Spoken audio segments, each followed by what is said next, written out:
रायपुर में आरक्षण विधेयक से जुड़ी ये सबसे बड़ी खबर है। रायपुर से राज्यपाल के अभी हस्ताक्षर करने के आसार नजर नहीं आ रहे हैं। सरकार से पत्र तो मिला है पर सवालों का जवाब नहीं मिला है। राजभवन के सूत्रों के हवाले से जानकारी सामने आ रही है कि सरकार से पत्र तो मिल गया है लेकिन जो सवालों के जवाब चाहिए थे वो नहीं मिले हैं। बिंदुवार जवाब ना मिलने से राज्यपाल नाखुश है।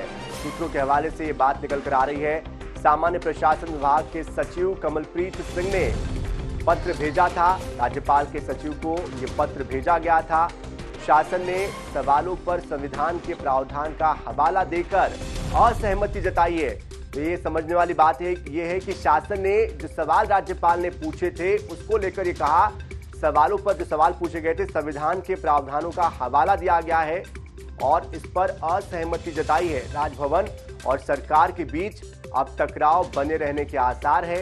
राजभवन से सरकार को फिर से एक बार पत्र भेजने की तैयारी भी चल रही है। मुख्यमंत्री ने कल फिर हस्ताक्षर करने के लिए आग्रह किया था राज्यपाल से और राज्यपाल ने इस पर दलील दी थी।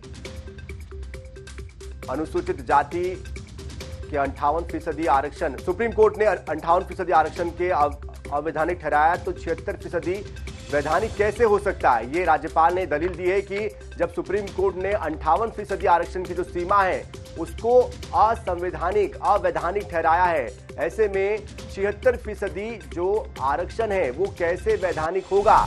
इस सवाल का संतोषजनक उत्तर देने सरकार को लेकर उन्होंने कहा कि सरकार इसका जवाब दे। सरकार को इस बात की दरकार है कि वो इसका जवाब दे जो 10 सवाल पूछे गए और खासकर ये जो समय और एक जो सीमा तय की गई है जो 50% की, उसको क्यों सरकार क्रॉस कर रही, किस आधार पर कर रही है। जब सुप्रीम कोर्ट ने 58% आरक्षण को अवैधानिक बताया है तो फिर 76% कैसे वैधानिक होगा।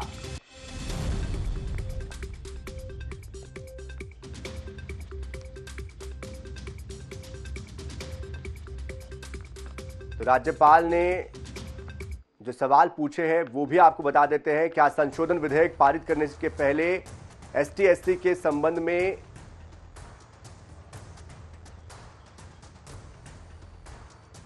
जो डेटा है उसके बारे में जिक्र उन्होंने किया है। हाईकोर्ट के फैसले के बाद राज्य के एससी और एसटी वर्ग के व्यक्ति किस प्रकार आर्थिक, सामाजिक, शैक्षणिक रूप से पिछड़े हुए हैं। आरक्षण की सीमा 50% से ज्यादा वाले राज्यों में पहले ही आयोग का गठन किया गया, इसलिए सरकार बताए किस आधार पर आगे आरक्षण देने जा रही है। साथ ही उन्होंने SC/ST OBC अधिनियम में प्रस्तावित संशोधन को लेकर भी सवाल पूछा है कि इसका जो डेटा है वो क्या कहता है। डेटा प्रस्तुत नहीं किया गया है।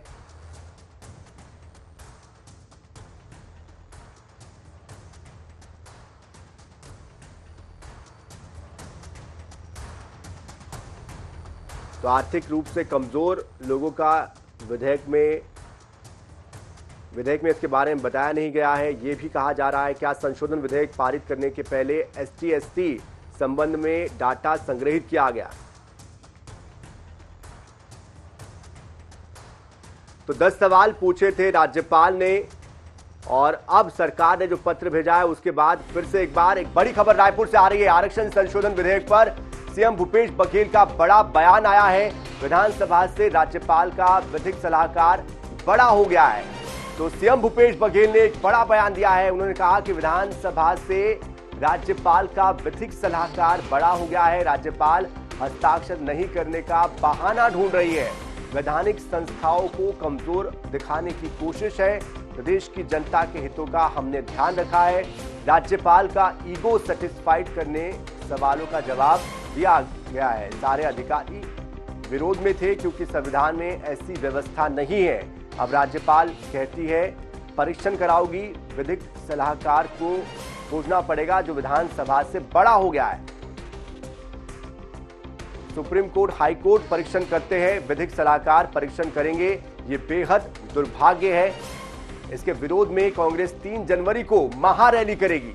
तो बड़ी बात कही है सीएम भूपेश बघेल ने। साफ तौर पर यह कहा है कि जब सदन के अंदर यह विधेयक पारित हो चुका है उसके बाद क्या राज्यपाल के जो विधिक सलाहकार है वो इस सदन के पारित विधेयक से बढ़कर हो गए हैं। सीएम ने क्या कुछ कहा है, आइए आपको सुनाते हैं। तो आरक्षण का मामला है, जिस प्रकार से राज्यपाल जी लगातार टालने का बहाना ढूंढ रही है। पहली बात तो ये हरित हुआ है, एक जो विधिक सलाहकार है वो विधानसभा से बड़ा हो गया है। विधिक सलाहकार राज्यपाल का है, वो विधानसभा से बड़ा हो गया है। तो किस प्रकार से वैधानिक संस्थाओं को कमजोर करने या नीचा दिखाने की कोशिश की जा रही है, ये जीता जागता उदाहरण है। जो राहुल जी कहते हैं ना कि जितने संवैधानिक संगठन है उसको कमजोर किया जा रहा है, तो एक जीता जागता उदाहरण है कि विधिक सलाहकार है वो विधानसभा से बड़ा हो गया और कोई अधिकार नहीं है।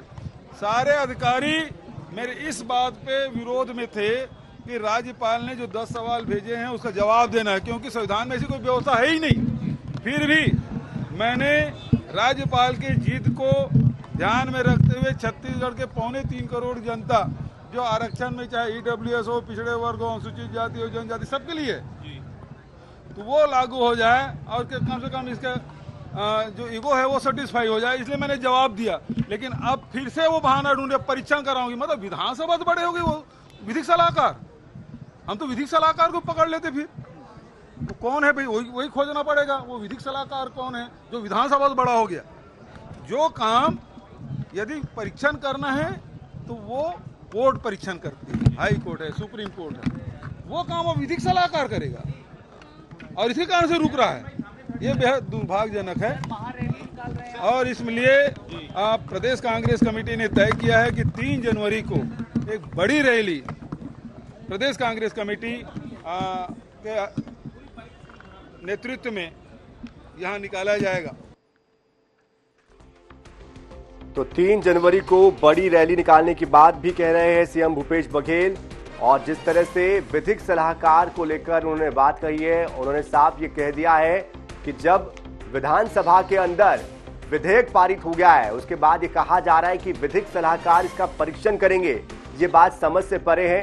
सुप्रीम कोर्ट, हाई कोर्ट अगर परीक्षण करे तो ये बात समझ में आती भी है, लेकिन यहाँ विधिक सलाहकार परीक्षण करने की बात कह रहे हैं, ये बिल्कुल ही गलत है। और जिस तरह से सवाल पूछे गए उसको लेकर भी उन्होंने जवाब दिया, कहा कि अधिकारी सवालों के जो जवाब है वो सवालों के जवाब देने के लिए तैयार नहीं थे, क्योंकि उनका ये कहना था कि इस तरह का कोई प्रावधान नहीं है। लेकिन फिर भी हमने राज्यपाल की जिद को पूरा करने के लिए जवाब दिए हैं।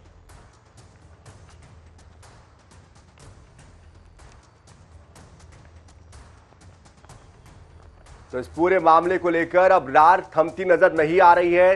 राजभवन और सरकार दोनों आमने सामने हैं और कहीं ना कहीं अब एक तरफ जो प्रावधान है, जो अधिकार है, उसका जिक्र हो रहा है, तो दूसरी तरफ कोर्ट और न्यायालय की जो व्यवस्था है उसका भी जिक्र होता है। कुल मिलाकर अब देखना यह होगा कि आने वाले वक्त में आरक्षण को लेकर ये जो पेच फंसा है, क्या उसका कोई रास्ता निकल पाता है या फिर सिर्फ और सिर्फ राजनीति इस पर होती रहेगी। लेकिन सीएम ने ये बात कही है कि 3 तारीख को बड़ी रैली निकाली जाएगी। जाहिर तौर पर एक दबाव बनाने की जो कोशिश है वो भी की जा रही है। स्वप्निल हमारे संवाददाता हमारे साथ जुड़ चुके हैं। स्वप्निल, जिस तरह से हम देख पा रहे हैं कि पत्र लिखा गया है, लेकिन कुल मिलाकर फिर से जो पेच है वो फंसता हुआ नजर आ रहा है। इस पूरे मामले को लेकर अब आगे क्या होना नजर आता है, क्या होता नजर आता है? क्या राज्यपाल की तरफ से इस पर कोई प्रतिक्रिया आ सकती है? जी देखिए सनी, आरक्षण संशोधन विधेयक पर राज्य सरकार और राजभवन के बीच जो टकराव के हालात बने हैं वो जल्द खत्म होंगे ऐसा लगता नहीं है, क्योंकि जिस तरीके से राज्य सरकार ने जो राज्यपाल ने जो जानकारी चाहिए थी 10 बिंदुओं पर, वो राज्य सरकार ने जो जवाब भेजे हैं उस पर राज्यपाल कहीं ना कहीं असंतुष्ट नजर आ रही है। उनका साफ तौर पर कहना है कि जिन 10 बिंदुओं पर मैंने जानकारी चाहिए थी वो जानकारी राज्य सरकार ने नहीं दी है, तो अभी इस पर हस्ताक्षर नहीं कर सकती। इस तरीके की जानकारी जो है, मैं बीच में आपको रोक रहा हूं, जवाब का कहीं जिक्र नहीं है, क्योंकि हमारे सूत्रों के हवाले से जो जानकारी सामने आई उसमें कहा जा रहा है कि पत्र भेजा गया है। समझना ये चाहेंगे इस पत्र में लिखा क्या गया है?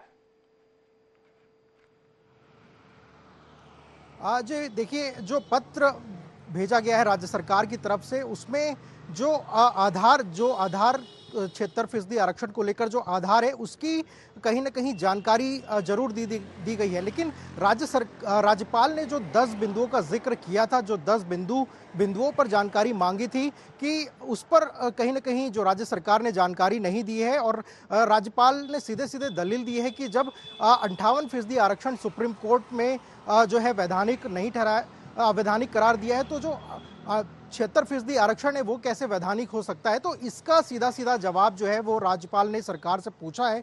और एक बार फिर राजभवन से राज्य सरकार को पत्र भेजने की तैयारी की जा रही है कि जो पत्र मिला है वो जो है वो हस्ताक्षर करने के लिए काफ़ी नहीं है। पूरी जो जानकारी 10 बिंदुओं पर जो राज्यपाल ने चाही थी वो फिर से अगर राज्य सरकार अगर भेजती है राजभवन को, तब जो है हस्ताक्षर करने पर विचार किया जाएगा। लेकिन अभी जो राज्य सरकार की तरफ से जो पत्र दिया गया है उस पर जो है 10 बिंदु जो राज्यपाल ने जानकारी चाहिए थी उस पर राज्यपाल को जानकारी नहीं मिल पाई है। लिहाजा एक बार फिर राजभवन से पत्र भेजने की तैयारी राज्य सरकार को की जा रही है और जो 10 बिंदुओं पर जो राज्यपाल ने जानकारी चाहिए थी उसकी सीधी सीधी जानकारी राज्यपाल ने मांगी है। जी बिल्कुल, लेकिन स्वप्निल, मुख्यमंत्री को भी हम सुन रहे थे, दर्शकों को सुना रहे थे कि किस तरह से मुख्यमंत्री ने अपनी बात रखी है। मुख्यमंत्री ने एक बात यह भी कही है कि राज्यपाल के या राजभवन के जो अधिकार है उसके लिए जो प्रावधान बने हुए हैं उसके अनुसार जवाब देने के लिए राज्यपाल बाध्य सरकार को नहीं कर सकती है। विभागों से वो उनके कामकाज के बारे में नहीं मांग सकती है जवाब कि क्या उन्होंने काम किया, किस आधार पर ये आप आरक्षण दे रहे हैं, या जो 10 बिंदु है उसका जवाब देने के लिए बाध्य नहीं कर सकती है। ऐसे में फिर से एक बार सरकार के पास एक बात ये निकल कर आती है कि सरकार जवाब नहीं देना चाहती है। तो प्रावधान क्या कह रहे हैं? जी देखिए, मुख्यमंत्री भूपेश बघेल लगातार इस मामले में शुरू से यही कहते हुए नजर आ रहे हैं कि जब विधानसभा में कोई विधेयक पारित हो जाता है तो उस संदर्भ में राज्यपाल कोई अगर जानकारी मांगती है तो उस जानकारी देने का कोई अधिकार नहीं है। संविधान में ऐसी कोई व्यवस्था नहीं है कि राज्यपाल उस संदर्भ में कोई जानकारी मांग सकते हैं, क्योंकि विधानसभा से जो भी विधेयक पारित होते हैं वो सदन, विधानसभा सबसे बड़ा सदन होता है, वहाँ पर 90 विधायक वहाँ पर मौजूद होते हैं। और जब सर्वसम्मति से कोई विधेयक पारित होता है तो उस पर ऐसे जानकारी देने की कोई व्यवस्था नहीं है। लेकिन राज्यपाल ने इस मसले पर जब 76% आरक्षण संशोधन विधेयक जब पारित हुआ था और राजभवन जब भेजा गया था तो उसकी कहीं ना कहीं जो आधार है वो राज्यपाल ने पूछा था सरकार से। और यही वजह है कि राज्यपाल अब तक इस पर दस्तखत नहीं कर रही थी। अभी कल मुख्यमंत्री भूपेश बघेल ने ये जानकारी दी कि जो राज्यपाल ने जो जानकारी मांगी थी वो एक पत्र के माध्यम से दे दी गई है। लेकिन अभी राजभवन की तरफ से ये जो है बड़ी खबर सामने आई है कि राज्य सरकार की तरफ से जो जानकारी भेजी गई है वो नाकाफी है और ये पूरी जानकारी नहीं है। इस वजह से राजभवन एक बार फिर जो है राज्य सरकार को पत्र लिखने जा रहा है और जो 10 बिंदु पर जो जानकारी मांगी है वो राज्य सरकार उपलब्ध कराएगी राजभवन को, तभी इस पर दस्तखत किए जाएंगे। लेकिन इस पर जो है राजनीति कहीं ना कहीं और लगातार बढ़ते जा रही है, क्योंकि राज्य सरकार का ये कहना है कि जो हस्ताक्षर करने में काफ़ी देरी हो रही, इससे जो है आदिवासी समाज जो है वो खासा नाराज है और इसको लेकर 3 जनवरी को एक बड़ा आंदोलन करने की तैयारी कांग्रेस ने की है। और इसके संदर्भ में आज जब कांग्रेस भवन में बैठक हुई, इसमें यह तय किया गया है कि 3 जनवरी को जो है आरक्षण संशोधन विधेयक पर दस्तखत नहीं होने को लेकर एक बड़ा आंदोलन किया जाएगा। तो जाहिर है कि राजभवन और राज्य सरकार के बीच जो टकराव के हालात बने हैं वो जल्द खत्म होंगे, ऐसा लगता नहीं है। जी बिल्कुल, जिस तरह से आप जिक्र कर रहे थे टकराव का, तो ये टकराव है ये बढ़ता ही जा रहा है। और इस खबर पर आपके पास स्वप्निल दोबारा हम लौटेंगे, लेकिन हमारे साथ चूंकि कैबिनेट मिनिस्टर अमरजीत भगत जी भी जुड़ चुके हैं। अमरजीत भगत जी, जिस तरह से हमने देखा कि एक पत्र भेजा गया है और एक तरफ मुख्यमंत्री ये कहते हैं कि ये प्रावधान नहीं है कि राज्यपाल सवाल पूछे और उसका जवाब हम दे, ऐसे में अगला कदम सरकार का क्या होगा? देखिए, आरक्षण आदिवासियों का संवैधानिक अधिकार है और अगर उसमें राज्यपाल जी विधानसभा के प्रस्ताव को जो मंजूरी के लिए भेजा गया है उसको इतना लंबा समय तक रोक के रखे, ये उम्मीद से परे है। उम्मीद ये था कि महामहिम राज्यपाल आदिवासी वर्ग से है और कम से कम उनके बिल को नहीं रोकेंगी। संवैधानिक प्रक्रिया में राज्य विधानसभा को यह अधिकार है कि अपने प्रदेश के नागरिकों के लिए वो आरक्षण व्यवस्था कर सकती है। आदिवासी वर्ग के लिए 32%, अनुसूचित जाति के लिए 13%, अन्य पिछड़ा वर्ग के लिए 27% एवं ईडब्ल्यूएस के लिए 4% उन्होंने आरक्षण व्यवस्था पारित करके विधानसभा से राज्यपाल जी के दस्तखत के लिए भेजा है। ऐसे में इसको बहुत लंबा ना खींचते हुए महामहिम राज्यपाल जी को तत्काल इसमें दस्तखत कर देना चाहिए। ये और बिल से इसका जो नेचर है वो अलग हटके है। अन्य बिल में आप उसमें प्रश्न पूछ सकते हैं, उसमें आपको कोई किसी बात के संदेह है तो उसमें आप वापस कर सकते हैं, लेकिन आरक्षण बिल को इतना दिन तक लंबित रखना और उसमें जो बिल है उसमें प्रति प्रश्न पूछना, ये मुझे राजनीति से प्रेरित लगता है कि कहीं ना कहीं भारतीय जनता पार्टी प्रत्यक्ष अप्रत्यक्ष रूप से इसमें महामहिम के ऊपर दबाव बनाने का काम कर रही है ताकि इस बिल को रोक सके। और इस कृत्य से भारतीय जनता पार्टी का चेहरा स्पष्ट होता है, उनका मानसिकता स्पष्ट होता है कि एक भी बार भारतीय जनता पार्टी के विधायकों के द्वारा या उनके नेताओं के द्वारा यह आग्रह नहीं किया गया कि महामहिम राज्यपाल जी उसमें दस्तखत कर दें। लेकिन अमरजीत भगत जी, यहाँ पर राज्यपाल यही आपसे पूछ रही कि इसका आधार क्या है, क्वांटिफाइबल डेटा का जो आंकड़ा है वो सदन के अंदर क्यों नहीं रखा गया, ये विपक्ष का भी सवाल है। और किस बिना पर ये आरक्षण देने जा रहे हैं, इसको लेकर अगर जानकारी देने की बात कही जा रही तो आखिर जानकारी क्यों नहीं दी जा रही है? Who is ask me कि कॉन्टिनेंटल डाटा क्यों नहीं रखा गया? There is procedure. इसमें कहीं भी प्रोसीजर में इस बात को पूछने का मुझे औचित्य नहीं दिखता है। जनसंख्या को आधार बनाया गया है। अगर आपके दृष्टिकोण सकारात्मक है तो इसमें प्रति प्रश्न पूछने की आवश्यकता नहीं है। और तब क्या होगा कि कोई न्यायालय जाएगा या कुछ होगा तब का तब देखेंगे, लेकिन हमारे पास जो बिल आया है उसको हमको मंजूरी देना चाहिए। चलिए, आखिरी सवाल यही है मेरा कि आगे क्या रणनीति होगी, क्योंकि राज्यपाल की तरफ से फिर से एक बार पत्र लिखने की बात कही जा रही है, सूत्रों के हवाले से हमारे पास ये जानकारी आ रही है।